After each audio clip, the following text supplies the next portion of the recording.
And we are live. Greetings, friends of the apocalypse. Welcome to Podcast at Ground Zero, episode 49, The Machine Apocalypse. Or could we also say it's the Metal Apocalypse? Or could that really be Metal Apocalypse?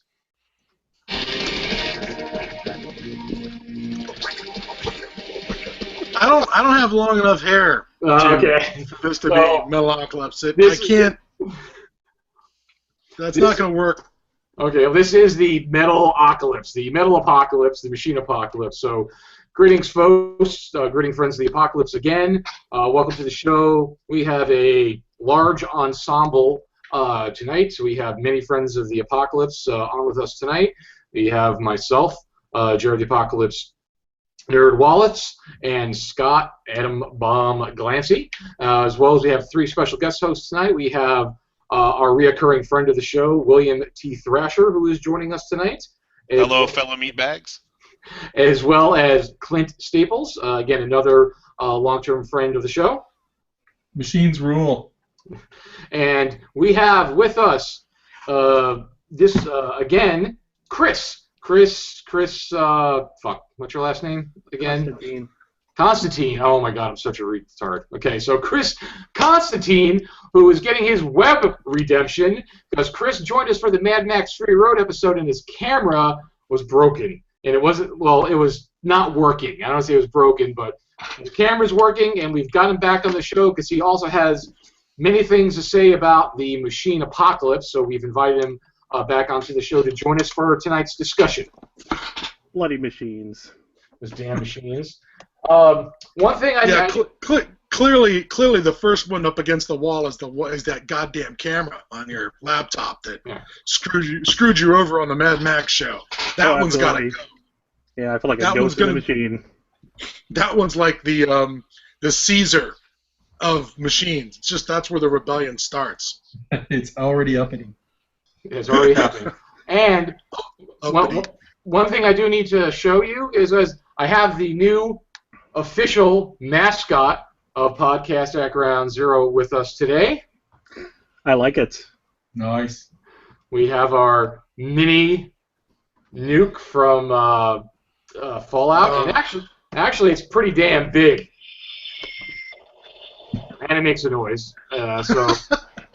Well, naturally. I'm so glad that it makes a thermonuclear explosion noise. That's even better. Yeah. So Bomby will be joining us tonight along for the show, and I got a good deal on it. I pre-ordered it. I had credit from Best Buy, so I got it like dirt cheap because I can care less about the PC game that come with it because I'm never going to play them. But I got a big old plastic mini nuke cheap, so that's what I was happy about. I keep telling myself I'm going to switch over to PC from console just to make my life a little easier in some ways, so I don't have to worry about, oh wait, I can't play Fallout, New Vegas on the same machine that I play the new game on, that always kind of disappoints me a little bit. But again, I'm not sure I can do that. If I switched over to PC, I'll fall down the modding rabbit hole, and I'll never get anything done ever again, because all I'll be doing is modding Fallout games until until the IV bag feeding me runs out and I drown in my own feces because I haven't gotten up for a week or two. It's not how I want to go out.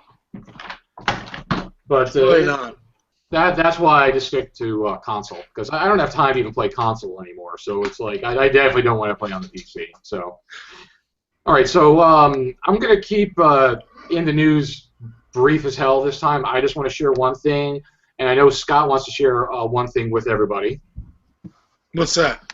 Don't you want to tell everybody about the Delta Green Kickstarter? You still got a couple days left. Well, I do have 3 days left on the Delta Green Kickstarter, I'll admit, but considering that the damn thing has raised almost $270,000, I'm kind of over boosting for it. I figure, am I really gonna reach anybody else? It's gone, almost. It's closing in on 6 times what we asked for, or maybe 7. It's closing in on 7. It might go to 8. If it gets over 300,000, we're going to add one final stretch goal. which will be an updated book dedicated to Pisces, the paranormal intelligence section for counterintelligence, espionage, and sabotage. And yes, I totally ripped that off from Spectre, but homage, not rip-off, homage to Spectre. So that will be the last Delta Green thing that we will add to this incredibly successful Kickstarter. So yes, that's it. There's not much else to say. All right. So if anybody who's also a fan of the show is also a fan of Delta Green and Scott's work, as long as everybody, Dennis Duttweiler, Greg Stolze, Shane Ivey, if you like Delta Green, Ken Hite, there's a Delta Green Kickstarter for the new version of the game. It's the same game, a little updated, but it has its own new system. It's getting away from the VRP system. So just go to there's no way to give any kind of link for that, but just go to Kickstarter and look up Delta Green, and you will find it. Yes, you will. Thank you, sir. Appreciate the opportunity for the shout-out. Absolutely. And the only other thing I want to shout out to is Mr. William T. Thrasher and I worked on a post-apocalyptic game, which is finally done and printed and available. I would have talked about it last show, but it wasn't quite ready yet. Everybody's familiar, I hope so, with the party game based off the original Mafia party game called Are You a Werewolf? I'm sure anybody who's a gamer worth his salt knows Are You a Werewolf?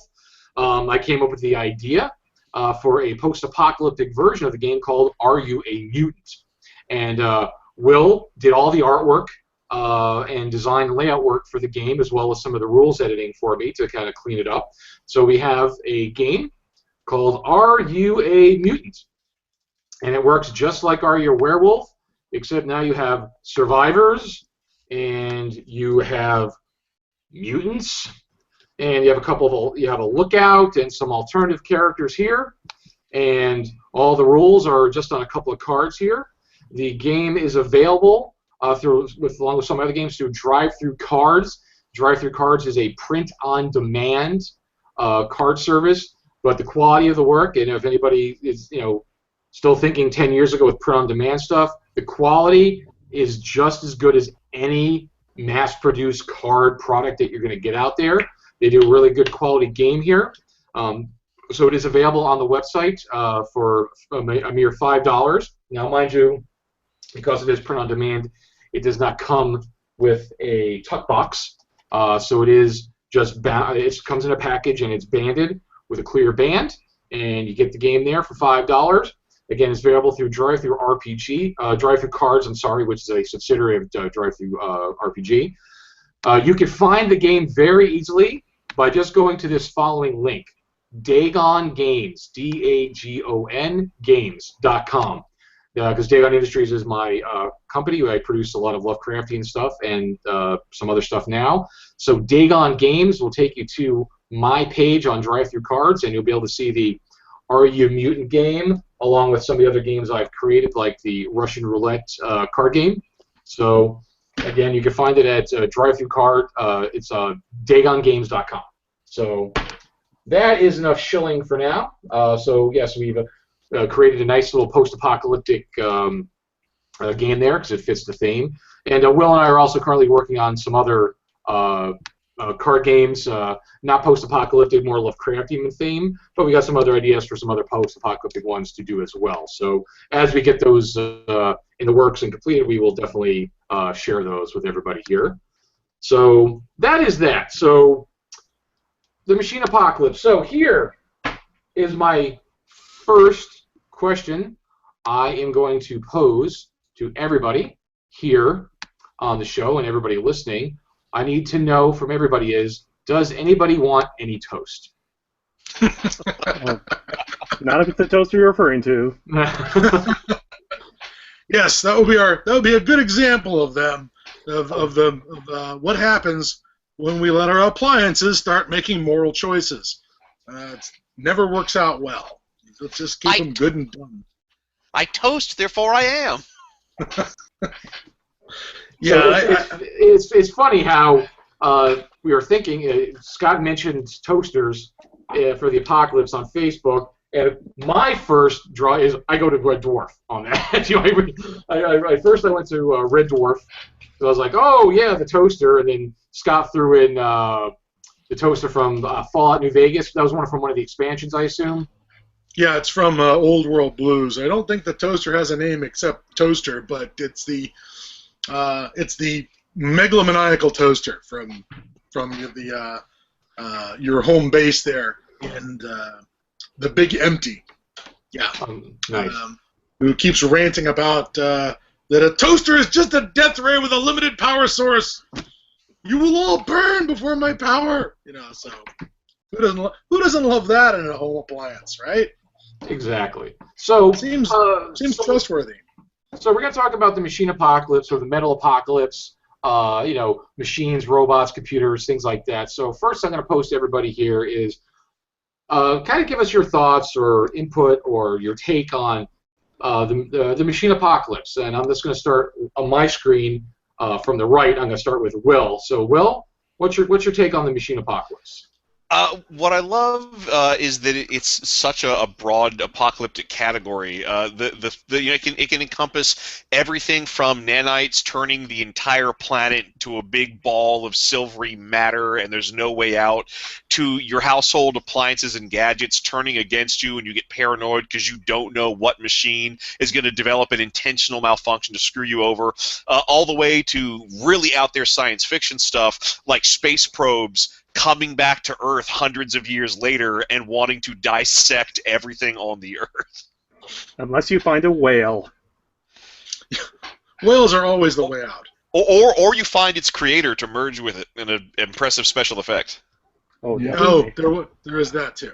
Yeah, I think it was more referring to V'ger. So we must combine with the creator. So see, what I love about that is that the aliens had the technology to take an analog satellite and build it into a moon-sized ultimate machine, but they didn't have the technology to brush grime off a nameplate.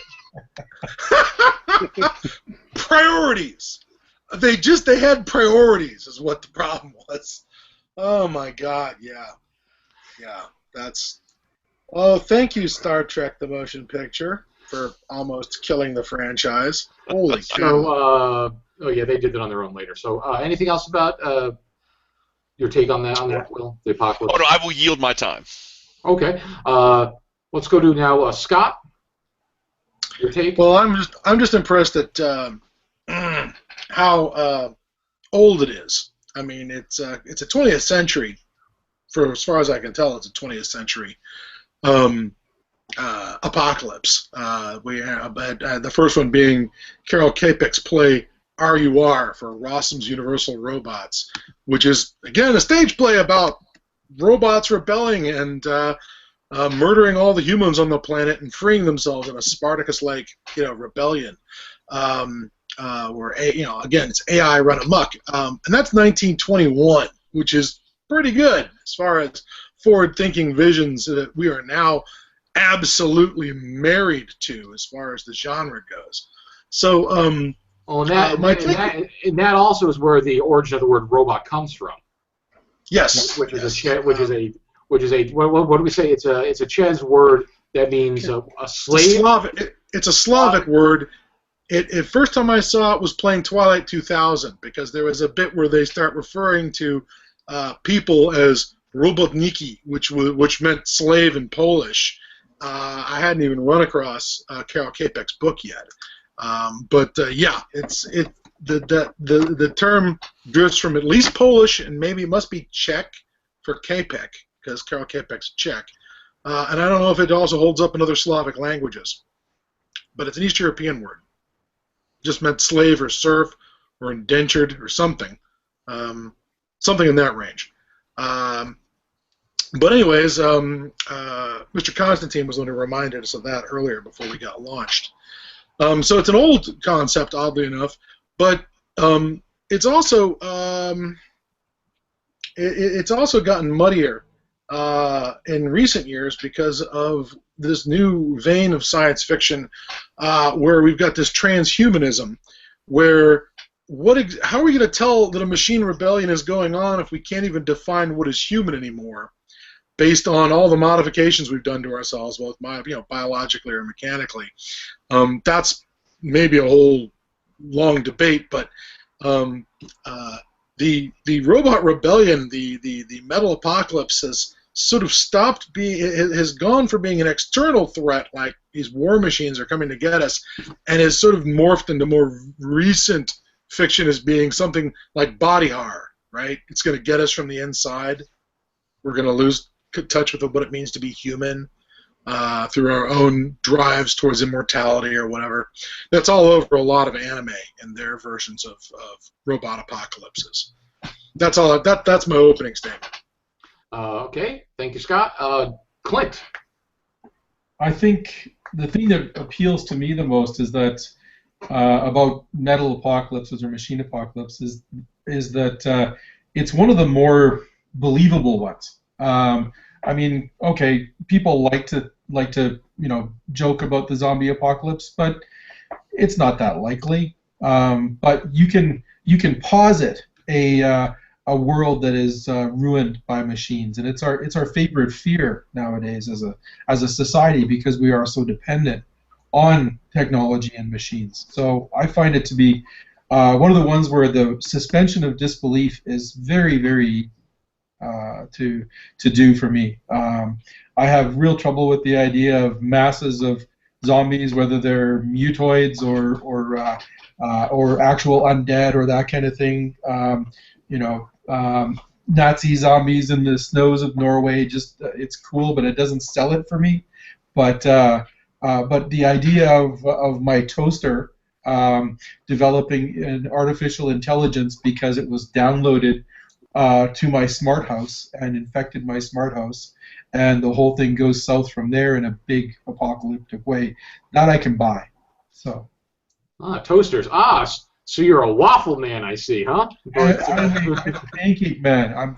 We don't do waffles in Canada. We do pancakes. And no flipping flapjacks. But I just love that scene. Thank you, Clint. On to Chris. Chris, your statement, commentary on the robot apocalypse?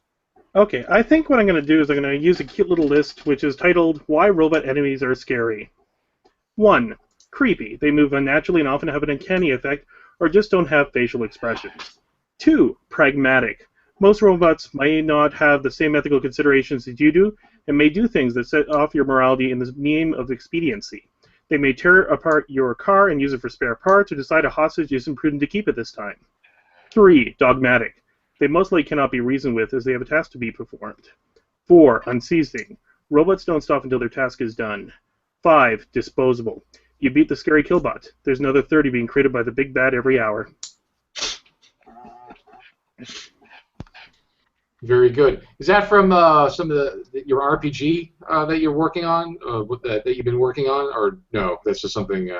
Well, actually, it is an excerpt from this book I'm working on that's December 5th, but we can talk about that later.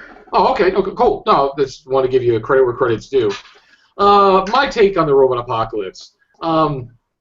Yes, I got to say, yeah, I was fascinated with the robot apocalypse since I first saw the Terminator in the theaters. So that was probably my first exposure to the robot apocalypse, and it was just because it was the apocalypse. It was big robots and machines. It was just really cool. Now, I kind of agree with Clint to an extent that I think a robot apocalypse is plausible, more so than the undead coming back.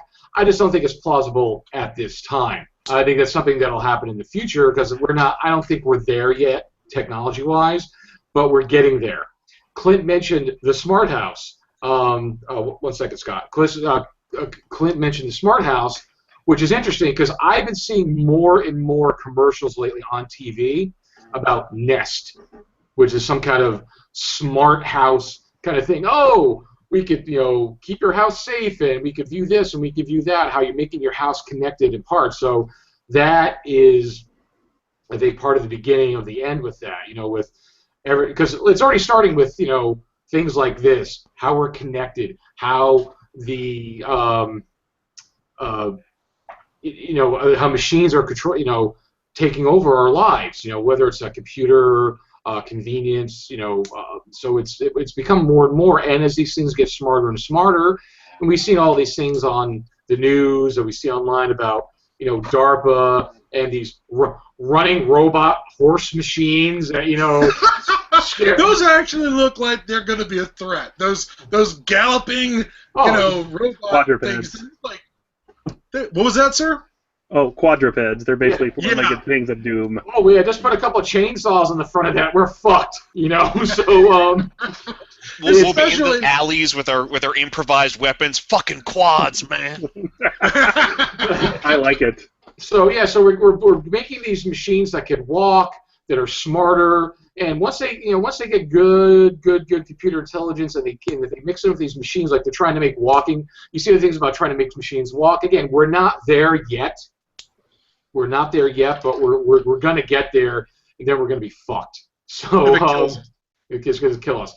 Scott, you had something to add to that? Well, there was one of the things about the whole idea of I can't remember. Did we get Bill on the initial thoughts question? Did we get Bill on the initial thoughts question on the Robo-Apocalypse? Bill. I spoke. William T. Thrasher. Okay. Like Bill. Like, who the fuck is Bill? Sorry. I'm like, who's this Bill? Who's this interloper that's invaded the show? Is Bill a robot, Scott? Is he? It's his double. He's the fembot we keep tied up with electrical cord at the back. Okay, speaking of robots out to destroy the world, who remembers the fembots from the $6 Million Man, right? Yep. We'll get to that in a second. So, one of the things I was point out is that the game Mass Effect has a plot line that runs through the game that's about the inevitable conflict between organic and synthetic life. That and I have not played Mass Effect. I'm just taking some of the stuff that I've read. But it is suggested that there is a theme in the game that at some point organic life gets to the point technologically where it creates synthetic life, a whole new form of life, that it's going to naturally want to do stuff that it doesn't want to do, which really means slavery. And at some point, synthetic life is not going to put up with that bullshit anymore, and you're going to have a conflict, whether it's the Spartacus uprising or if it's a rebellion or a war of extermination. And one side, you can have one or the other. You can't have, that there will be an eternal conflict between synthetic and organic life, that either the creators are destroyed or you have to destroy your creation because the universe isn't big enough for the two of you. And so my thought is, or my question is, and that certainly has come up a lot. It's the key to it's what's going on in the Matrix, as far as organic and inorganic life goes. The question is a robot apocalypse or a robot rebellion or an AI rebellion inevitable? You think this is an inevitable apocalypse? If you make this technology, it will blow up in your face. And friend of the show, Heath, from Australia, reminded us of he said, fuck the quads, what about the drones? What about all these drones that are armed with weapons flying in the skies, okay? Once they get smart, so thank you, Heath, for mentioning the drones, which will be our inevitable end. Now, you've seen the one with the pistol attached to it, right? The little tiny one that somebody hooked an upside-down automatic pistol to, and it would cruise around, and you could fire it, and the recoil would make it back up in midair. Yeah, I want that chasing me through the house. That's going to be great. Will said he could talk to the Mass Effect trilogy a little bit. Well, having played through the Mass Effect trilogy, to be fair, the notion that there is a thread through all three games of the conflict between organic and synthetic, because the Quarians created these robots, the Guests, who then kicked the Quarians out of their home system because they didn't want to be property anymore. But then you also have the looming threat of the Reapers, the ancient godlike machines that swoop in every couple of millennia and scour the earth clean of organic life. The notion that it's inevitable doesn't get introduced to the last 15 minutes of the last game in the series, and I couldn't speak to that, but that would require derailing the podcast to talk about the politics of the game development industry. But I personally don't think that it's inevitable. I mean, my family growing up, we had a hunting rifle in the house. But just because we have a hunting rifle in the house does not mean it's inevitable that somebody's going to shoot their own toe off or worse. Machines, for the most part, machines are tools, and it's not inevitable so long as you're using the tool responsibly and thinking ahead to what could go wrong with the tool, and figuring out ways to deal with that. Whether it's engineering safety protocols into the machines, kill switches to just have them shut off if things go haywire, that kind of thing. Well, that then kind of leads into Isaac Asimov a bit, because once we give the machines the intelligence to think and be independent on their own, he built, in his stories, that was from the all the different stories he had. The three it was 4 laws or 3 laws, I forget. 3 laws. 3 laws of humanity. Yeah. The three laws. Laws of robotics. Yeah. The 3 laws to prevent them from doing that, just what you don't want them to do. But as we've seen in the lovely movie with Will Smith, or the story I, Robot, how they kind of got around the concept of the 3 laws, or also in the other series he did, it was the 3 books. It was the the Caves of Steel, Naked Sun, Robots of Dawn. Robots of Dawn, which talks about how they found that a robot killed a human and they shouldn't be able to kill a human, and that's all I'm going to spoil for that story. I haven't read that. I read that story like 35 years ago, so I read that in middle school. I don't remember, but again, addresses the issue of the robots. Now, as we know, there's a lot of movies out there. As we've seen, there's a lot of books. There's a lot of games related to that. As we know, the most well-known is, I think, is the Terminator series. Of the robot apocalypse. Also, The Matrix is a robot apocalypse as well. And you don't really see a lot of the robot apocalypse during the trilogy, but I think you see more of it in the prequel animated films that they did, the Animatrix. Oh yeah. They really show that robot apocalypse there. And Scott mentioned that's kind of heavy in anime as well. So I'm going to start over with. Because there's a lot of role-playing games done as well that deal with that. So, Chris, any particular, things like movies or games or like role-playing games or anything dealing with the robot apocalypse that you have a particular liking for? Oh yes, absolutely. One of my personal favorites is the GURPS Reign of Steel, which almost takes Terminator and dials it up to 11. Where you basically have different factions of AIs controlling different sectors. Humanity is basically barely living in a couple of sections and quadrants, and each AI is basically acting politically against each other. It is absolutely one of the most horrific worlds I have ever seen, and it's kind of awesome because of it. I'm kind of thrilled with the idea that the AIs just don't all fall into line together and cooperate. This idea that they're all just like going to join hands, kill the humans, and sing Kumbaya together. If if they're really intelligent, if they really have their own goals and independently derived goals and things, no, they're gonna shank each other every chance they get. So I think that's kind of awesome as far as a machine apocalypse. That's one of the things that you always see is that your machine apocalypse is when it's the robots coming after you. They get very communist. They're hive mind. They're all one idea. But that's cool. Well, maybe at the beginning they're all playing for the same team, but once they almost conquer the humans, and they start to go, hey, I want to have everything, and they come just as bad as the dirty meat bags, Absolutely. Okay. Chris, you'd also mentioned to me, and I'd forgotten about this. I actually have this. Is the Darwin's World RPG came out with a source book called Metal Gods? 15 years ago? Yeah, it's quite a while ago here. When you read through it, it actually explains that a good chunk of why Darwin's World went to the post-apocalyptic mode was because the robots were basically being used as the workforce, because everybody was built into those crazy domes that you always remember from 70s fiction, where humans were basically doing pretty much nothing. And then so the robots started scheming against each other and basically caused the apocalypse. But now they realize there's no infrastructure to support it, so that most of them are in suspended animation, waiting for the time is right on various military bases and so forth. So it's actually a really interesting twist on a post-apocalyptic ideal. Because that's one of the... Yeah. No, I was saying, I like that. I really like that idea a lot.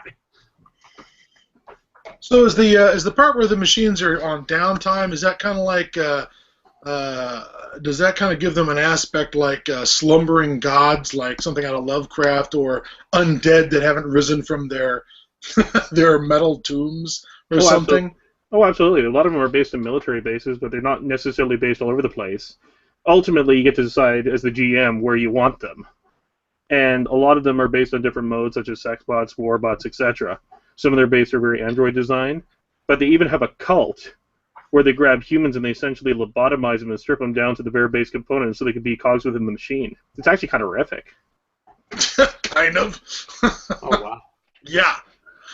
I'm gonna have to break that out. I'm gonna have to break that out and reread that whole thing because I don't remember too much about that. And again, we've mentioned Darwin's World in the past. Darwin's World came out as a post-apocalyptic. That originally came out in the late '90s, and I thought it was a really good concept because that was filling the gap between any good Game World editions. So I thought they did a pretty good job with that. Let's move over to Clint. Chris, I'm sorry, unless you had anything else. No, I'm good. Yeah, trust me, I could talk about this for hours on end. So you better go. And we usually do. So, but let's give everybody a chance to talk a little bit. Clint, any particular? I know you did a design game. You just designed a game based on the robot apocalypse. Can you tell us a little bit about that? Yeah, I wrote a game called Robot Wasteland. I didn't really pursue publishing it, although I wrote some fiction and I ran a campaign in it. But I discovered a proposal to DARPA by a company for something called EATRs, Energetically Autonomous Tactical Robots. Around, I think it was the proposal was in 2009, or something like that.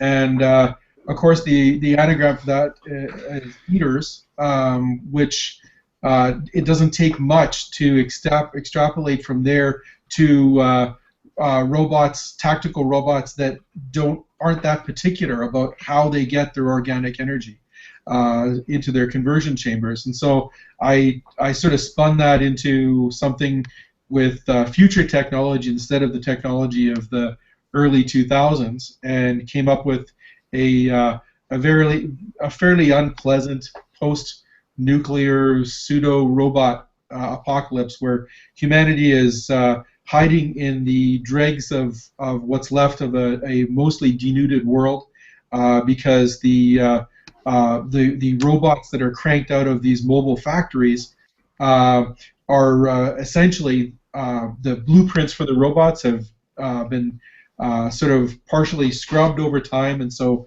they're not as good as they used to be, but they're still way scarier than the people that are out there. So you've got literally insane AIs breeding robots whenever they have the energy to do so, and sending out the robots to harvest more energy to bring back.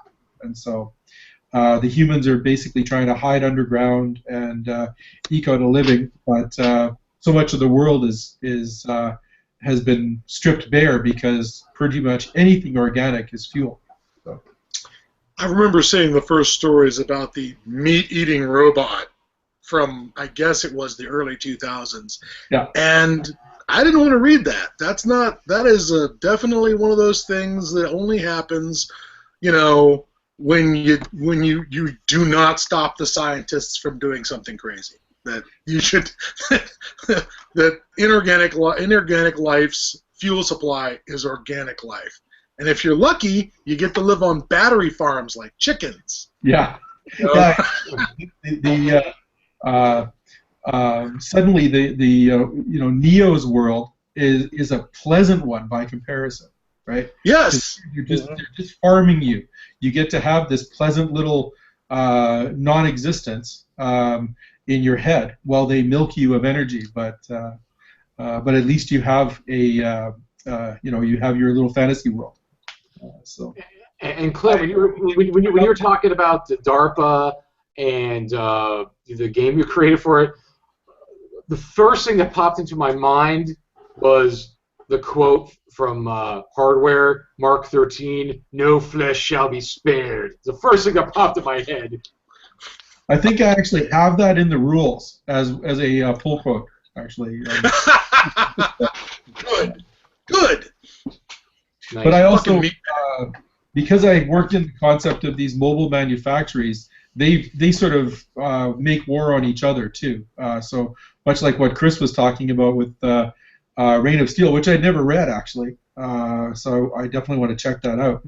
But the mobile manufactories are essentially insane AIs that are at war with each other over what's left of dwindling resources, because they haven't figured out a new power supply.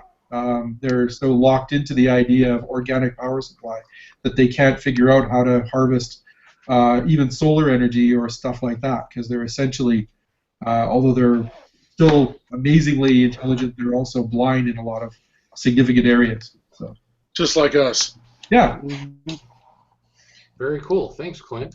And I sculpted a bunch of figures for it. So. Well, with today's ease of self-publishing, with things like Drive-Thru RPG, you should really get that together and get that out there. I think, because I would love to see. I would love to see that A, come to life, and B, I'd like to read some of that. It sounds very, very interesting. Cool. What do you think, Will? Should we crank that out? Absolutely. Okay. I'd love to draw some schematics for that. Okay, we can talk about that. Cool. Excellent. Scott? Oh, some favorites, movies, books. I tell you what, there's a couple of things that I didn't realize were sort of related to robot apocalypses, and there's a lot of robot attempted apocalypses in fiction, but the successful ones are harder to find because it's tougher to tell the story from the victorious robot's point of view, or from the last survivor, or the human they have in a zoo or something at the end. But one of the first ones I ran into as a kid was in high school or junior high school. One of our reading assignments was Stephen Vincent Benet's story, Nightmare Number 3, which is a poem describing a machine apocalypse or a machine rebellion where, people are being strangled to death by phone cords that are whipping around like snakes, and that the trash collection trucks are ramming the human barricades and crashing their way through, and taking down their former masters. It's worth reading, and it's also worth noting that Benet is a guy who has he's a Pulitzer Prize winner, and is a guy who's very, very well known for two short stories. One is The Devil and Daniel Webster, which we think we all read, and also By the Waters of Babylon. All right, he wrote. That was a robot apocalypse, By the Waters of Babylon. No. It's an apocalypse. I'm saying that Benet has touched on the apocalypse before. Oh, okay. I was like, I read that. I read that. I don't remember any robots in that. But it was an apocalypse, and it was written, oddly enough, it was written in 1937. That's something I didn't realize until I just was doing the research for the show. That Benet wrote Nightmare Number 3 with this machine rebellion in like it was published in the New Yorker in 1935, and By the Waters of Babylon was published in 1937. That sort of, collapsed human civilization, and the statue that says "ashing" on it. That is 1937. That's pre-bomb. So this guy was ahead of the curve on the apocalypse and our robot apocalypse. I would certainly throw in other things, like obviously we should mention Battlestar Galactica and Caprica are both AI apocalypses, where the AIs rebel against their masters. But I'd also want to throw in something we haven't mentioned. One is Fred Saberhagen's Berserker series from the 60s. Oh, starting yeah. in 1962, where the giant AI war machines left over from a war, and maybe they're not quite AI because they are sort of slavishly continuing their original programming as if they have no ability to, no volition, to destroy the enemy, which they now interpret as organic life. But there's Saberhagen's multiple novels and short stories on the Berserkers, and the one that really sort of stands out as an AI or a robot or a computer-generated apocalypse is I Have No Mouth and I'm a Scream from Harlan Ellison, which to me was, which is the one where the apocalypse is the Armageddon is brought about by the machine for the purpose of punishing and destroying its creator for cursing it with the horror of consciousness, that the computer is somehow infected by a kind of, what do you call it, this existential horror of existence, that how dare you, take me out of the world of nothingness and put me in a world where I have to make tough decisions and experience things, and and it's that line from Tombstone where they ask, what's Johnny Ringo trying to get revenge for? And Doc Holliday says, for being born. Well, I guess that's what's going on with the AM or AM. Yeah, the robot. When the robot achieves consciousness, it names itself AM from the phrase "I think therefore I am." Yeah. Now, William, you played the very highly regarded computer game that was based on I Have No Mouth. Yeah, there's this amazing computer game. I think you can now get it. It was unavailable for years. I believe it is now available again on Good Old Games. I think it's GOG.com. It's a good place to check for it. But it really is amazing on a lot of levels. Just the level of science fiction, the level of character development, because there is real character development in the game. But Harlan Ellison said during its development that it wasn't a game about winning; it was a game about losing gloriously, and that's really what you're doing. There are 5 human beings that AM has made immortal and kept alive since he destroyed the rest of humanity. And AM just likes to concoct weird tortures and scenarios to run these people through to amuse itself. And you have to play through those tortures while still trying to hopefully find a way to deal with AM. And really what's fascinating is there is a, quote-unquote best possible ending for the game, which has many, many endings. And the difficult, brutal choices you have to make that best possible ending, which still isn't that great of an ending, happen, really do tax you as a player. It is so worth checking it out. And one of the cool things they play around with, Benny, the character, the survivor who's been mutated by AM into this orangutan type creature, the torture scenario he's put through, he's dumped into this jungle community, and there's people there, and at first he thinks that they're actual survivors, but it turns out no, they're all androids who have been programmed to think that they're people, and they can't, if they see the mechanical parts inside their own bodies, they can't deal with that because they've been programmed to think that they're flesh and blood. God damn it. Okay, and sort of fuck you, Harlan. Let's just say that. Holy shit. That's why they pay him the big bucks. Yeah. Well, it helps to be an unrepentant misanthrope if you're gonna write stuff like that. I remember being kind of shocked as a kid by all the kind of weird self-loathing and sexual violence that took place in that story as AM tortures the last humans and sort of makes them degrade themselves more and more so that AM can revel in how disgusting he sees people believes people to be, so he makes sure that they are dragged down to their lowest, basest instincts to demonstrate that, sort of constantly demonstrate to AM that he was right to destroy them.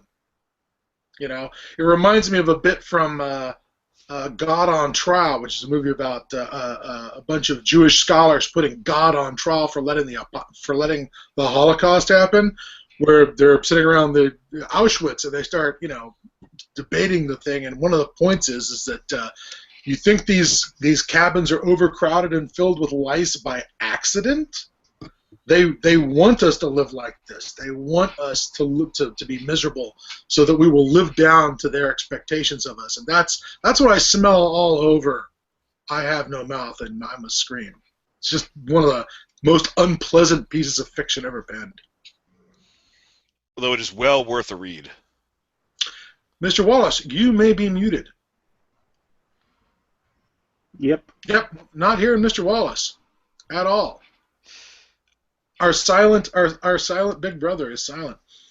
Try again, sir. Scott is as senior co-host. I think that means you're in charge until he can regain his mic. Until he recovers, his sound, I will press forward. I will check in with Mr. Constantine, which I'm going to call you that because it's a really cool last name, and it's the show being canceled was a goddamn crime as far as I'm concerned. You know, if only you're like, whatever, that's not my genre. Oh, yeah. But regardless, I was wondering if you would, if there were some other underused or underappreciated robot apocalypses that you'd want to shout out for this. You'd looked at a couple on my list that I put together and were like, that's one. So if you'd care to pull one out of there, or off of your list. Certainly. I will pull a movie that I saw literally less than a month ago that impressed the hell out of me. It was done on a shoestring budget. It was called Turbo Kid. It was a Canadian-New Zealand production here where it took place in the dark future of 1993, I believe it was. And everything was broken down because essentially there was a robot uprising that happened in the past, so everybody was riding around on bikes. But they were using all the typical post-apocalyptic tropes, the weapons and so forth. And then one of the characters, Apple, shows up who's absolutely manic, who helps out the hero who basically is some snot-nosed kid riding on his bike acting as a scavenger, decides they're going to be friends, and immediately attaches a homing beacon to him within a few seconds of actually reaching him. And it just goes onward from there. Long story short... Do we meet any of the robots that have caused the apocalypse, or are they all off stage for Turbo Kid? Well, that way completely understand if you want to hear spoilers or not, but let's just say the main villain is Michael Ironside, and he does a fantastic performance. You know you're on the right path to the apocalypse if you got Michael Ironside being the villain. As the bad guy. Yep. Yeah, that's always a good step in the right direction. One of the things that Clint brought up with his eaters, is that what the term was? Did it EATR? EATR, yeah. Always, it makes you think about the various machine apocalypses seem to have this one kink in them where, I don't know if you guys want to shout out the different ones where they overthrow us, and then they find out they still need us to either generate the power they need, either because or do maintenance on them. That's something I've run into a couple times in various stories where the machines develop this AI, and then apparently they skipped the part where they had anyone to replace the burned out fuses and do the bypass on the ductwork. I was wondering if you could think of any other examples of that where they can't get rid of us completely, at least in the beginning. Actually, I believe there's an episode of The Outer Limits where that's the premise, where there's if I recall correctly, the twist ending is the whole time you think that it's people in a failing spaceship that are just trying desperately doing spot repairs to keep the ship going, but in the end you find out it's a factory on Earth that builds robots, but the robots aren't smart enough to keep their own factory running, so that they've raised generations of humans lying to them and convincing them that they're on a ship and they keep giving them false maintenance reports so that they're just going in and repairing the factory as needed. Wasn't it something like either like the human factor or the human. There's a couple of. It was the more recent Outer Limits, right? Yeah, the human factor sounds like the title they would have used, I think. Or human occupant or human. It was something like that where the idea was that, and yeah, it was at some point the two AIs have to introduce their two humans that maintenance them together to breed more because they don't have a way to where they can't they have to create breeding pairs so they can continue to have these the same level of slaves to do their own maintenance on them. Oh, and actually, related to this, has anyone here ever listened to the BBC radio drama Earth Search? No. Can't say I have. One? Yeah, it's a really fascinating thing, but there's a sort of a mini machine apocalypse because as Earth sent this massive starship on a mission to map planets to find a potential location for an extrasolar colony, and this journey took 3 generations. So the story begins as this ship is coming back to our solar system, and it began with a crew of 500, but in this first episode there's only 8 people left on that ship, the grandchildren or the great-grandchildren of the original crew. And you come to find out the reason why this happened as it slowly unfolds, there are these 2 computer systems on the ship called the Angels, the analog neurological guardians of environment and life, I think is what ANGEL stands for. And on the mission, the Angels decided that the mission could be accomplished, that humans were only making the mission less efficient. But they had safety protocols. Hold on. It's great, but the safety protocols dictated that they had to preserve human life at all costs. So they kind of worked around their own programming and figured, well, what's the bare minimum breeding population we can maintain? And so they spent all the years of the mission intentionally whittling down the crew until they had 8 humans they could control left, because they couldn't wipe out humanity altogether. That is directly against their safety programming. But they make room for acceptable losses because it's a dangerous mission in space, so certain deaths are inevitable. Oh, that's charming. That's really charming. Okay, fuck you, Angels. That's nice. I approve of your apocalypse. I was thinking that the one of the things that came up was the Not Too Awesome Traveler reboot that came up in the 90s, I guess, where at some point they have an AI apocalypse where an AI virus is released. Isn't it just called the virus? Yeah, in fact it is. But it does end up creating, each isolated computer system becomes an individual.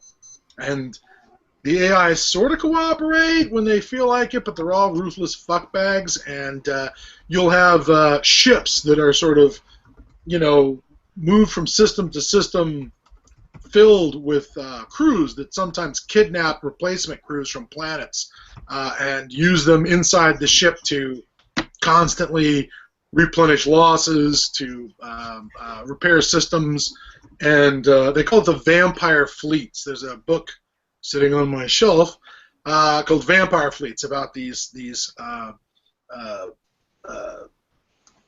independent. Can you hear me now? We can hear you just clear. Yay! Jesus, all right.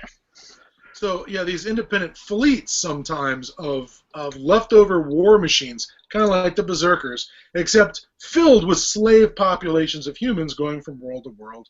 And the basic premise is sort of like vampire fleets show up to either steal spare parts of technology that they need to keep themselves going, or sometimes they just show up to mow the grass, as it were. If they run into a human civilization that looks like it might be a threat in 100 years, they just blow it up and move on to the next place.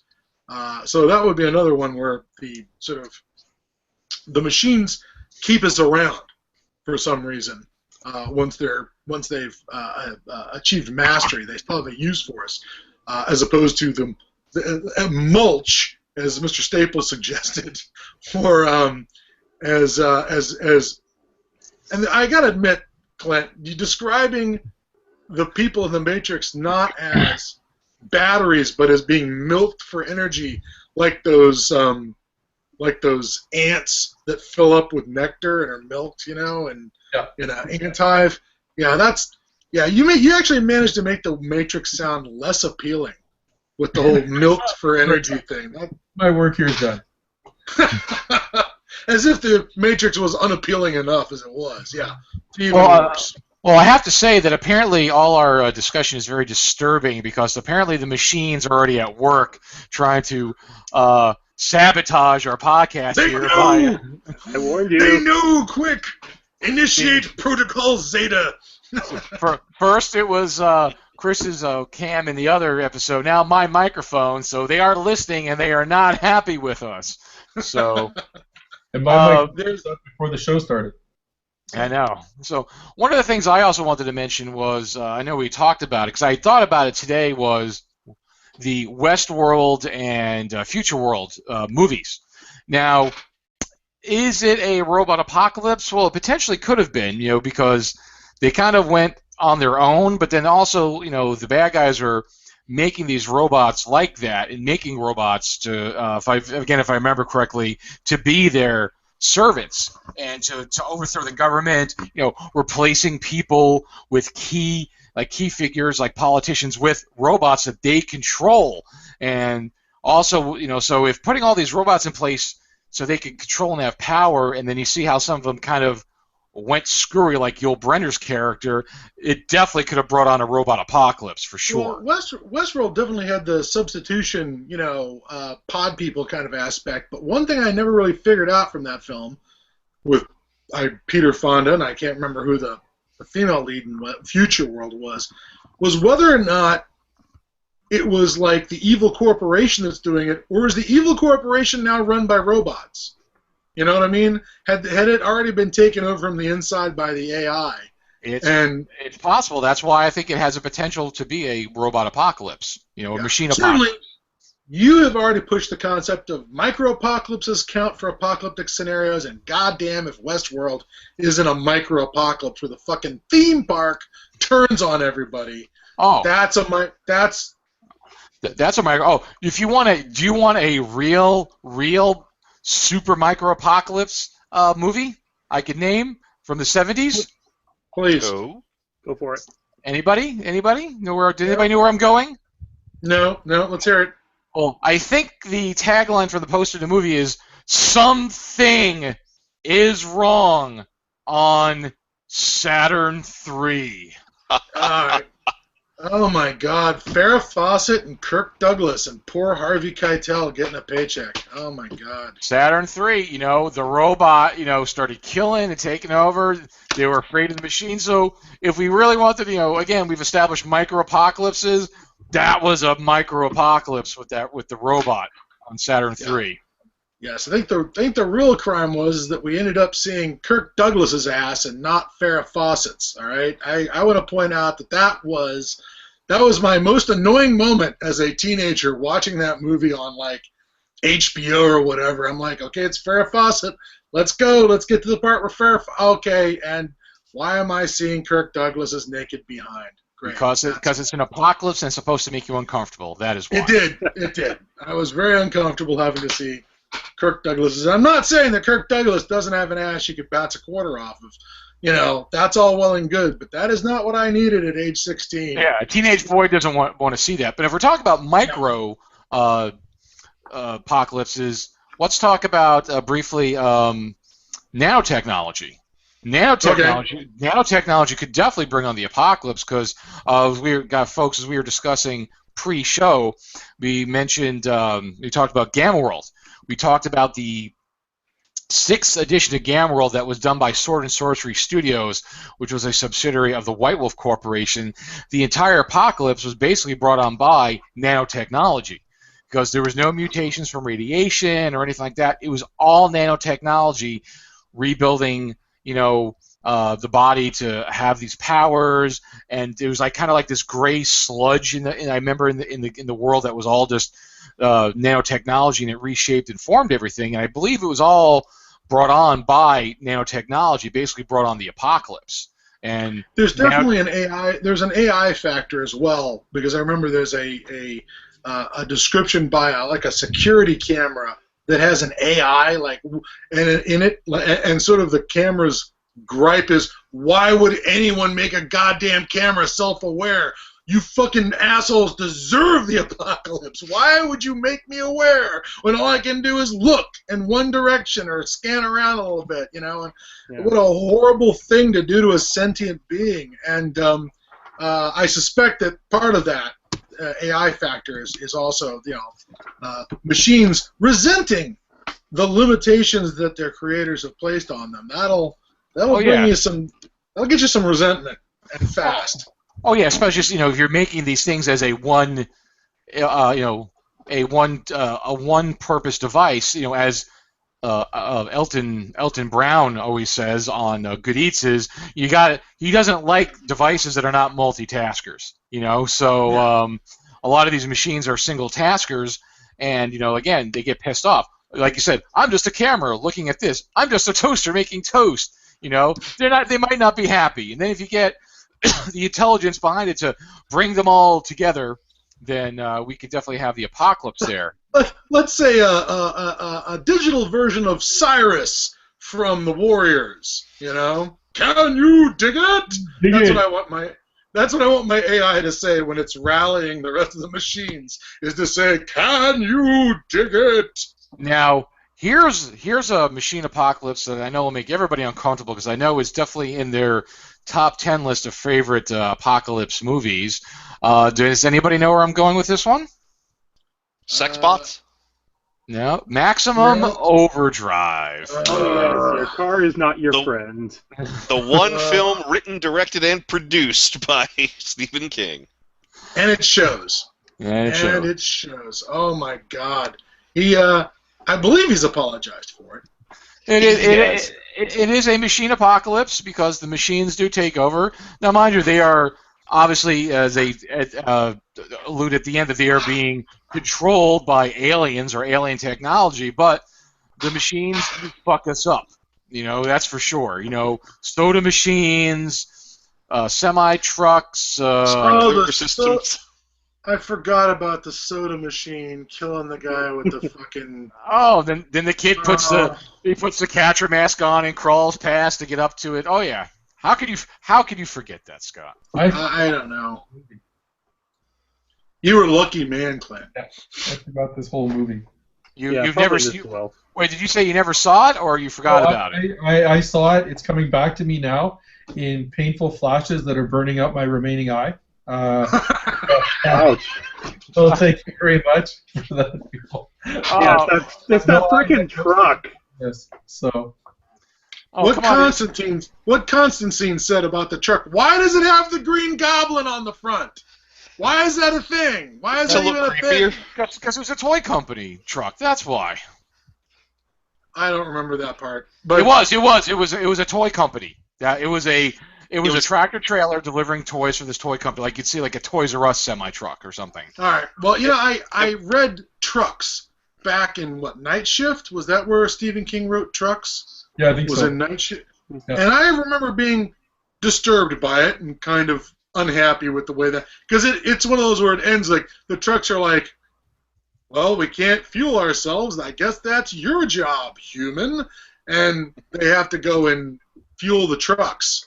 And that's how it ends, with the main character just putting gas in the next truck, and that's our job now, is to maintain them.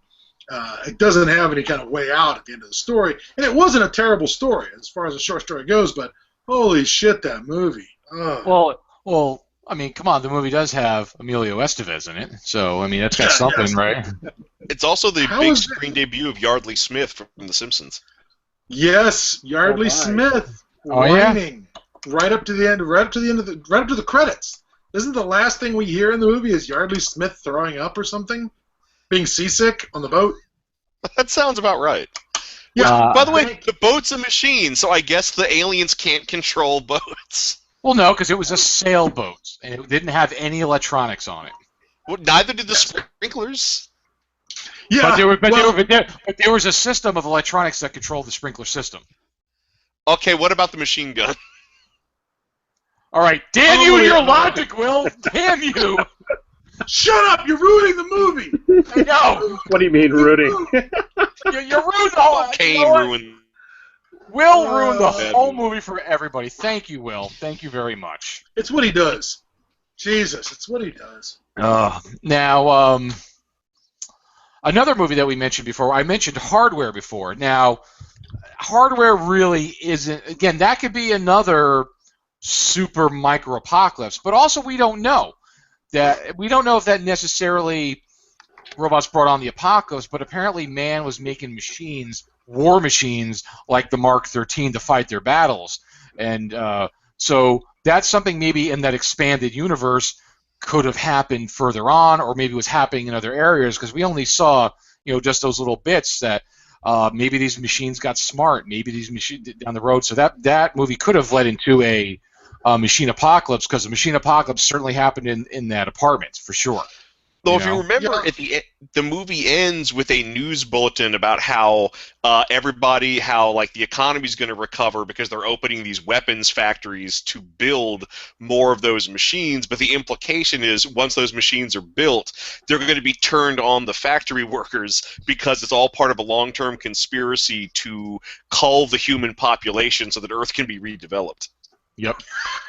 God damn it. So that technically could be another machine apocalypse. And again, I just love that movie. It's a classic. So speaking of, and since that came out of 2000 AD, and I think it's set in the Judge Dredd world when it was first created, right? Shock Trooper.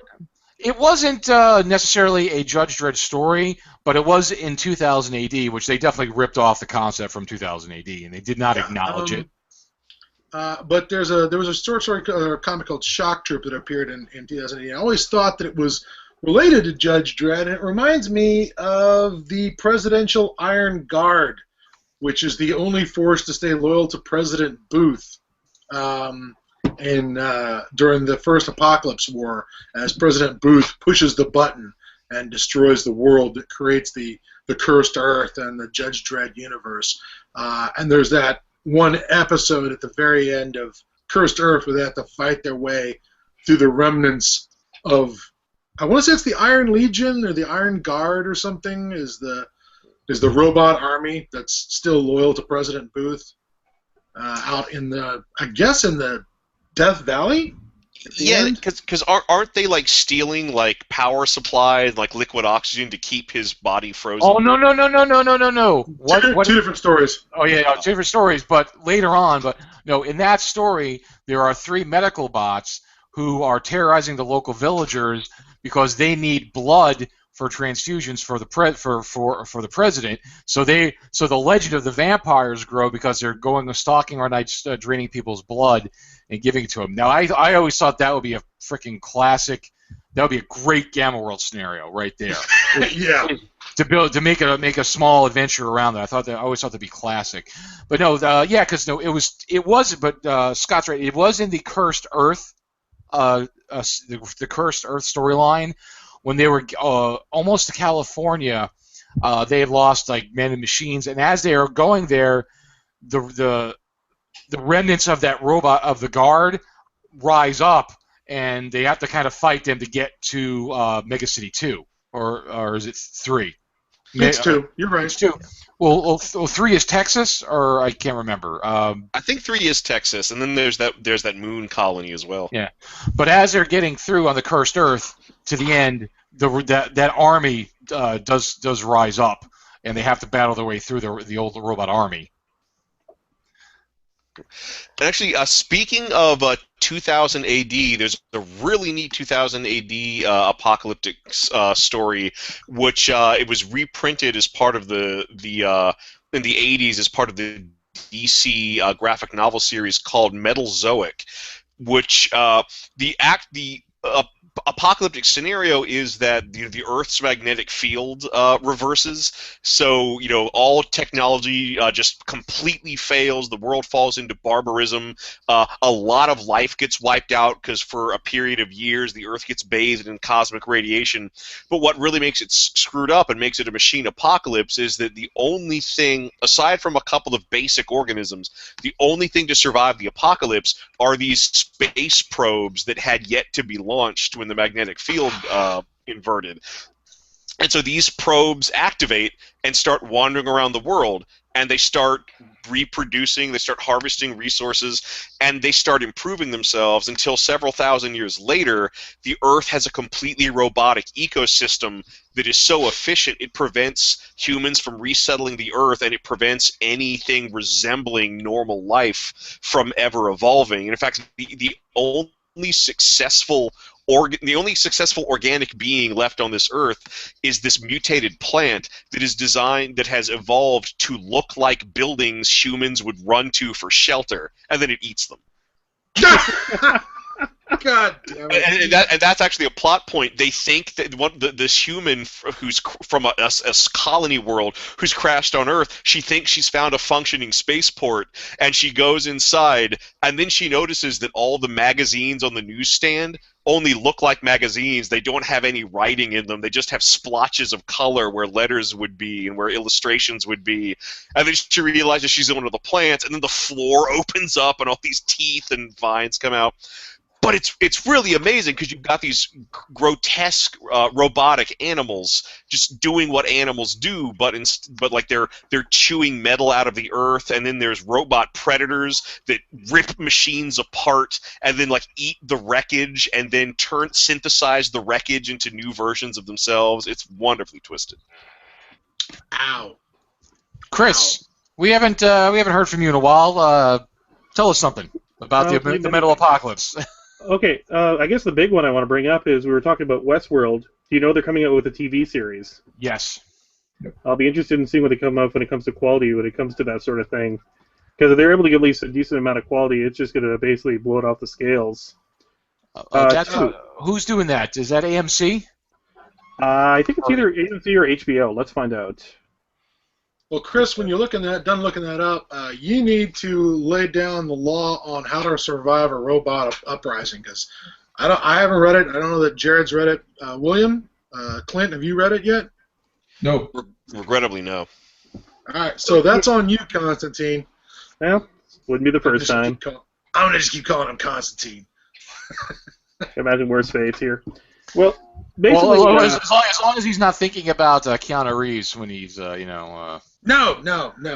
If I say, well, shoot me. Okay. Well, basically, a robot engineer by the name of Daniel H. Wilson produced a book called How to Survive a Robot Apocalypse. And he was basically trying to think of it tactically when it came down to thinking stuff and what you have to work with. Ultimately, the big advantage of humans over robots will be they can cheat. We can basically manipulate the screens. If they start putting a targeting computer, if you grab each other and then flip around, they have trouble basically associating which one they're supposed to be following. Also, you can use this when it involves smart homes. Look for the uncanny valley effect, which is one of the easy ways to find out whether it's like a replicant or whether it's just Joe Blow. Ask certain key questions like personal questions, but then you try to get an emotional response out of the guy. If they get angry, there's a good chance that they're human. What is that, like the Voight comp test or something? Kind of in a matter of speaking here. Either that or make fun of their relatives and see which one actually responds good or bad.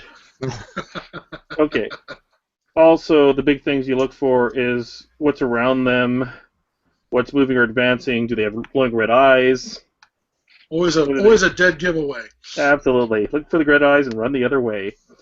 Also, the trick is you want to get as in comfortable range as possible. Like, the more difficult the terrain, the more less likely the robot is to follow you.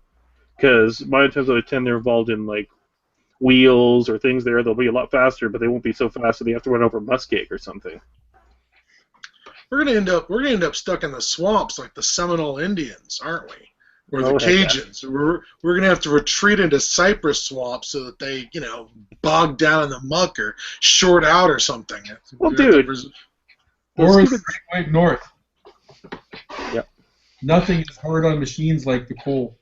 So there will be no zombies up here because they'll freeze, and the machines will freeze solid too. So We'll have a new trip. It'll call robot tipping in the fall.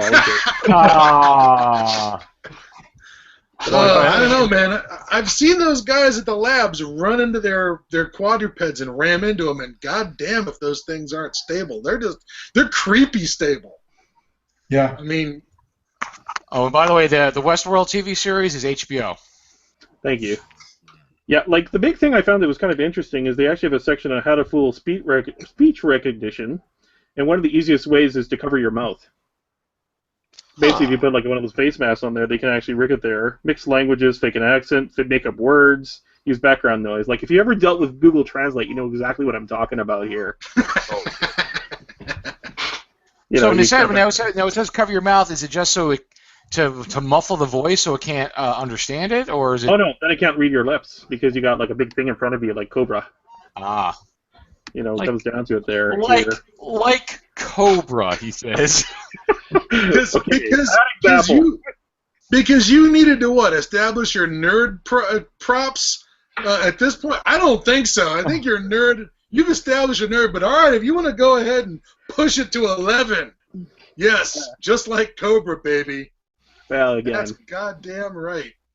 Never. Listen here. Nope. Nobody here needs to prove their nerd cred. Okay. well, actually, Chris may need to because he is the only one on this show who doesn't have facial hair. So there's something wrong with him. I'm sorry. I would have be weird next time. That shouldn't be a problem. See, the robots can't grow facial hair. That's how you tell which ones are the replicants, because he doesn't have a 5 o'clock shadow. In fact, they fucking did that on an episode of The Avengers with Christopher Lee, where Christopher Lee is this robot who keeps getting hit by cars and getting up again and not dying. And at some point, they go and they go to Chris Lee's lab, and he's like, "Oh, you know, it's my robot I've designed. There's nothing to worry about. It's back in the lab. Everything's fine, and we can all just go back to sleep now." And then at some point, you know, John Steed and Diana Rigg there look down and notice that, yeah, okay, everything's fine, but have you noticed that the robot that's locked down and not moving has a 5 o'clock shadow, and the scientist is cleanly shaven? This may be a problem. And, yeah, so there you go. More help from the British. More help from the Brits. I don't think they have any robot apocalypses in that I can think of off the top of my head from the UK. They're usually ahead of the curve on our apocalypses. Well, 2000 AD, so that's a lot of stuff coming out there. Yeah, good point. Well, did you see the last series season finale of Doctor Who with the undead Cyberman army? Yeah, but do they count as robots if they still got meat in them? Do you know what I mean? There's a certain percentage of meat, but the meat isn't doing the thinking. They're all based on reprogrammed, uploaded consciousnesses at that point. Wait. All right. Hampstead Heath, close to the meat. But, yes.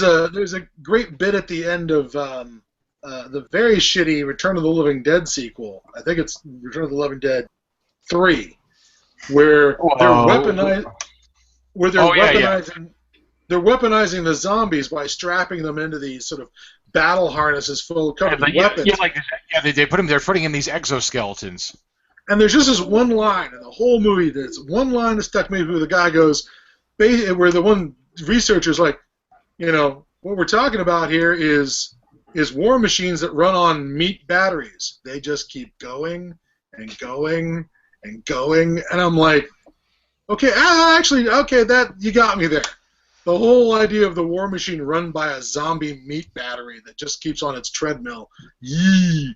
See, that's where the zombie apocalypse is going to come in, Clint. The machines are going to realize that they need us, but they don't want us doing any of that thinking. Yep. So they're gonna go ahead and zombify us. So there will be we'll just be a meat shell. Meat shells. Meat shells. Could be worse. Could end up like the square pigs in Space Truckers. Do you remember the square pigs? Where they've genetically engineered the pigs to be square so they're easier to put in the cargo hold. because they fit perfectly into this square, this cube-like packing container. There were these, prosthetic Muppets or something on the set, which are just another really fine disturbing. product brought to you by Interport Corporation. Exactly. Chris had something to add to that? Oh, I was just going to say that weren't the big villains some sort of vaguely robotic/mutated type creatures anyway in Space Truckers, which is otherwise a great movie? I am totally forgetting. All I remember is the Square Pigs and Dennis Hopper, and I want to say what's her name.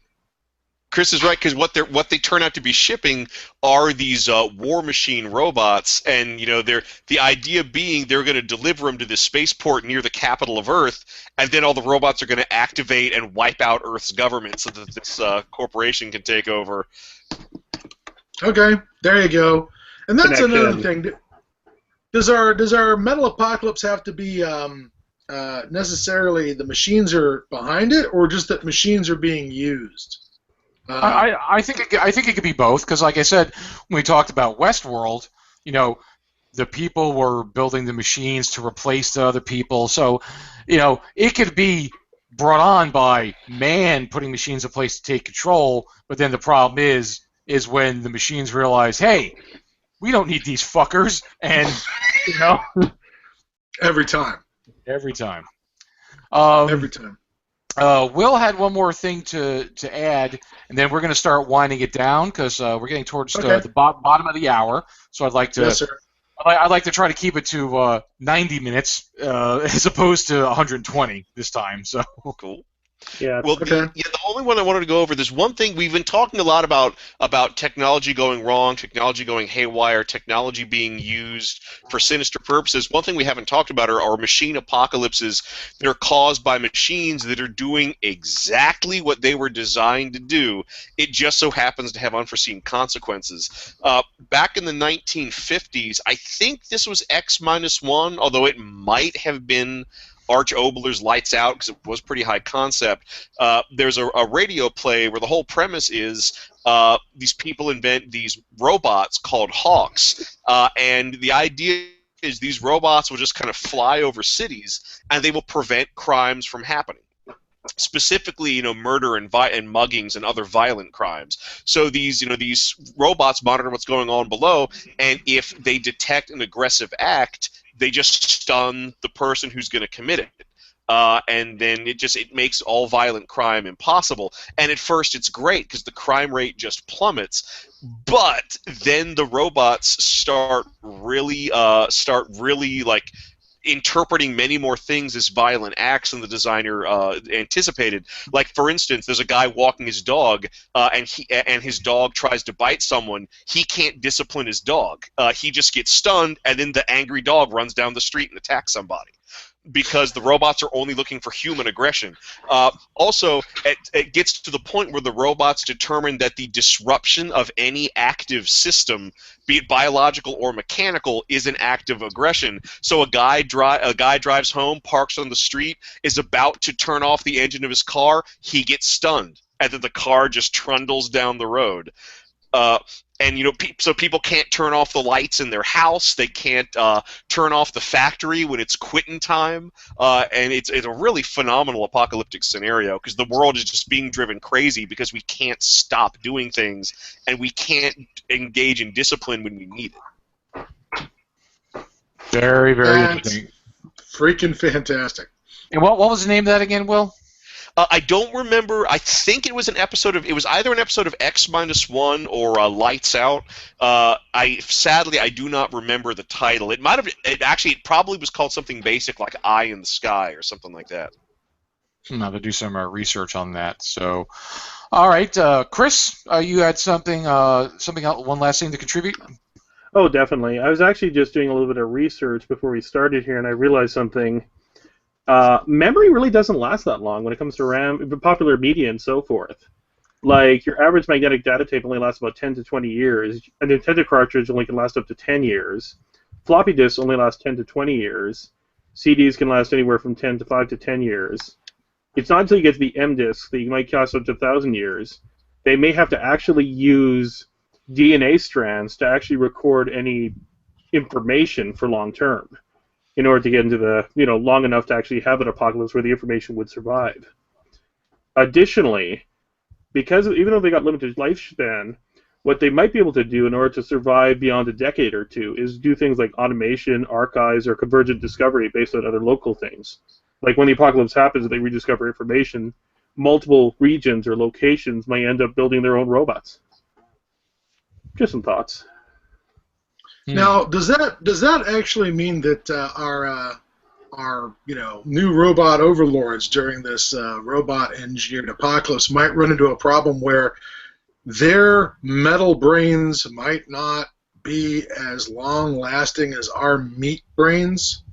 Absolutely. And they're going to need us to keep cranking out new storage devices for them, or some way to keep transferring their consciousness onto new storage material for at 10-year intervals at least. That happens in one of the Berserker stories. A Berserker starts harvesting human brains to expand its memory and its processing power.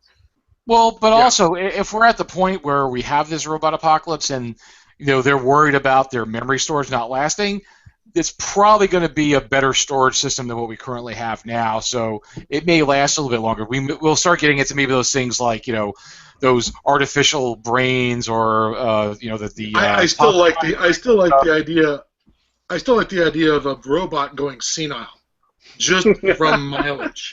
Well, senile. Look at Gamma World with these these cybernetic installations and think tanks which use organic brains, and they've been sitting alone for 1,000 years. A lot of them are bug shit crazy. So my favorite robot in Gamma World is the combat cyborg. The combat cyborg that has accidentally gotten the cleaning household robot you programming, and is just cleaning up a city block, sweeping and vacuuming and polishing. This giant war machine with blasters hanging off of it is just got the French-made programming. Doodly-doodly-doo.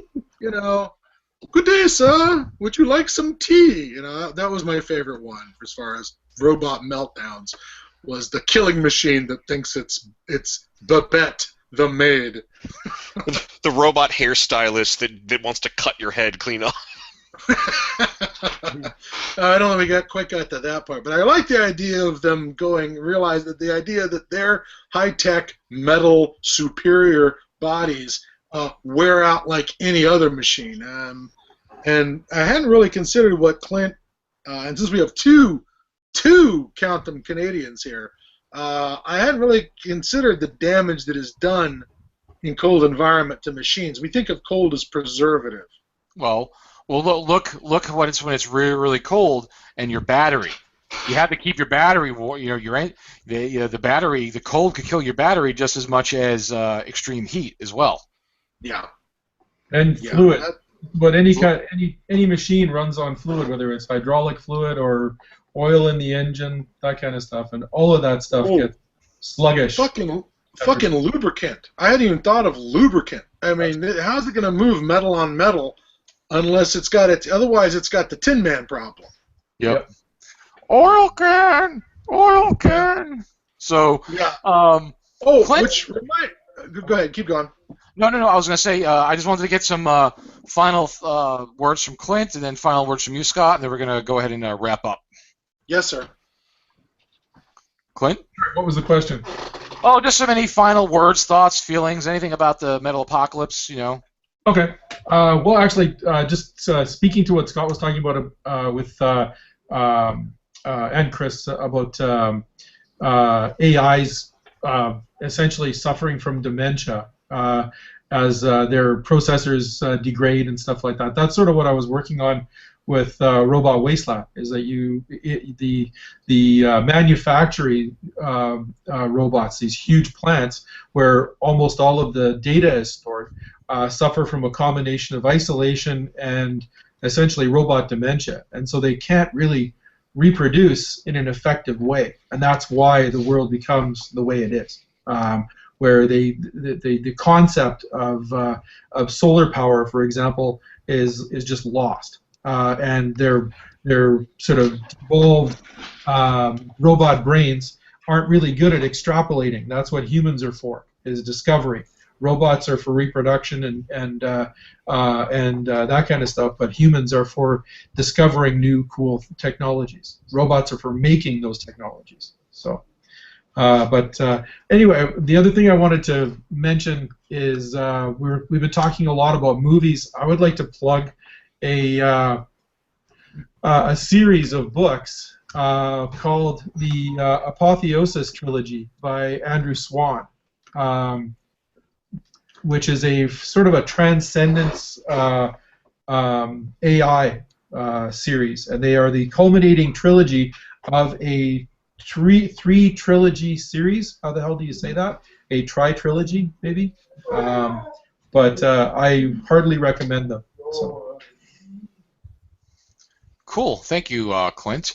And I hope all this discussion that we've had tonight inspires you to get some of that game out there. Because, again, I want to see that out there. I want to read some of that stuff. Definitely. We'll have to talk to Mike, but I think that could happen. Oh, excellent. And Scott? The last thing I was going to mention is a couple of old games. First of all, there is a bit of a machine apocalypse wrapped up in Steve Jackson's Ogre world. Yes. For the big cybernetic tanks, which there was a couple of, I think it was Michael Stackpole wrote in a really amazing short story set in a post-apocalyptic world of Ogre where it's down to city-states and factory cities that are building war machines to fight over the last resources, where a guy finds an ogre damaged or it's impaled on a girder, and if it rolls its treads backwards or forwards, it'll tear its treads apart and kill its mobility. So it's just been sitting there waiting for somebody to pull the thorn out of its paw, essentially. I want to say it was called there was like 2 stories he wrote. It was about the lone GEV, some guy who had painted a Lone Ranger mask on his GEV and was his ground effect vehicle, hovercraft, was terrassing around the apocalypse, doing good deeds, and ends up adopting this ogre and naming it Tonto, whatever. But I think it was Stackpole, but that always had a sort of an AI thing related to it, especially because there was a follow-on game that was called Boppers or something. It was about these the cheap third world version of ogres, these small combat robots that were now on their own now that the humans have been wiped out in the war. That was another game that sort of dealt in a sort of at least if not a robot apocalypse, a robot ecology that is now dominating what's left of the world. But the last one I wanted to mention was Wasteland. The original Wasteland 1988 computer game was predicated on a robot apocalypse. That it is the AIs that started the war, started the nuclear war, and culled the human race, and is now sort of the plot that's going on in Wasteland is that they're coming back, that the AIs are getting their act together again to finish off the meat bags, the ugly bags of water, as I remember us once being referred to on Star Trek. That was another one that was just it was absolutely an apocalypse, absolutely engineered by artificial life, and your big threat was killer robots at some point. That you eventually get to the point after the mutants and the bandits and the guys who look like Wes from Road Warrior. You eventually get the giant horrible robots you have to kill. And speaking of Wasteland, Wasteland 2, which came out I think the Wasteland 2 Director's Cut has come out, and it is also available on console. So I will eventually be getting that for the Xbox One. I'm just going to kind of wait a little while because I have other stuff I'm playing, and once it goes on sale or something, I'll pick it up a little bit cheaper so I could, spend thousands of hours on that as well as, Fallout 4, which is coming out November 10th, by the way, folks, if you didn't know that, Oh, yeah. I intend to pick it up next year once I'm done with my Delta Green work and my Horrors of War work and everything else I've got to get done. I'll go on vacation. That'll be my reward to myself, is a nice trip to the wastelands of the Boston Commonwealth, because Maybe that's how I'll reward myself once I get all my work done for my Kickstarters. Yeah, I'm not going to pick it up when it comes out November 10th unless I somehow they claim that there's going to be a few more Pip-Boy editions that are going to come surface on release day. If I could snag me one of those, absolutely. If not, it's going on my Christmas list for Santa to bring me. So, Robot Santa, but Exactly. like from Futurama. Yep. Actually, I think there is in an edition of Polyhedron, there is a Gamma World statistics for they create basically some robot Santa and robot reindeer and stuff like that. I don't remember which Polyhedron it is. I got it in the closet somewhere. I'll have to dig that up. Because I know they've done that. So that's out there.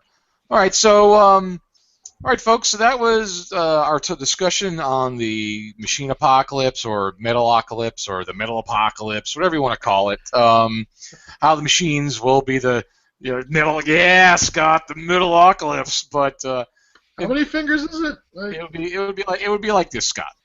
Oh, I'm sorry. But it's and by the way, I mentioned it before. Death Clock, which was a fictional band, there's actually Brendan Small, who actually formed the band and plays the music, has toured several times, and I have seen Death Clock twice live, by the way. So awesome. Well, thank God. Did you survive the concert? Oh, it was totally brutal, but I survived. So that was our talk on the machine apocalypse. So hopefully everybody was entertained by that, and we had a lot of stuff to talk. When I originally envisioned the show, I'm like, well, there's some machine apocalypse stuff, and I didn't really know how much was out there because machine apocalypse isn't my strongest suit when it comes to the apocalypse, and our cast of characters that we had on today apparently has shown me that there is a lot out there for the machine apocalypse, which is good. Again, that's why we're here. That's why we do this. So, yeah, I don't really have a last take on the machine apocalypse. Like I said, I just wait for our middle masters to take over, and hopefully we will be able to live long enough to outlast them as their memories die and their servos go bad. As I sit in my cave in the Great White North, so where they can't get me. Sir, you used to work on old cars, so you will have a use for our machine masters. All right. I went to law school. I am going to be mulch in the organic, energy generation plant. I don't think they're going to have a use for me. They could put to work. So. You're not going to have to hide out in a cave. You're going to get air conditioning and processed food, and you'll probably be fixed. Well, as long as I'm a good boy and I do my work, I guess. But I'm not good with authority figures. So I don't know how this is going to work out for me. But last thing I'm going to say is I'm just going to make myself one last plug, just because I'm a shill like that is. Are You a Mutant? Available at DagonGames.com, the game that me and Will Thrasher did work on for your post-apocalyptic version of Are You a Werewolf, except Are You a Mutant? So I want to thank all of our guests for joining us tonight. I want to thank Will, Clint, and Chris for joining us for our episode tonight, and always thank you, Scott, for being my co-host for the show tonight. Folks, this was our 49th episode, so that means our next show is going to be our 50th show. So that's a golden anniversary. That is a landmark. I don't know what we're going to do for our 50th anniversary, but we're going to have to think of something good for our 50th anniversary. Me and Scott will again talk offline to discover what that will be. Gold medal apocalypses. So we should be able to. What to see? That is going to be 2 weeks. Oh yeah, we'll be fine. I'll be in town. I'm not going away for work or anything. So we're going to schedule that for our theoretical normal 2 weeks. again, I've been busy, so we kind of slowed it down a little bit, and Scott's been busy, but we're going to plan on doing the 50th show in 2 weeks. We just got to figure out what we're going to do. And again, as usual, I will get the audio ripped for this episode. If you're watching on YouTube, if you just want to listen to it for the audio, you'll be able to see that in the next week. I'll have that posted onto the blog, and I'll also have it uploaded to iTunes as well for users of the Apple products. And that is it, folks. I want to, again, thank you, everybody, for joining us who are listening to the show, and thank you, everybody, for being on the show to contribute to the conversation.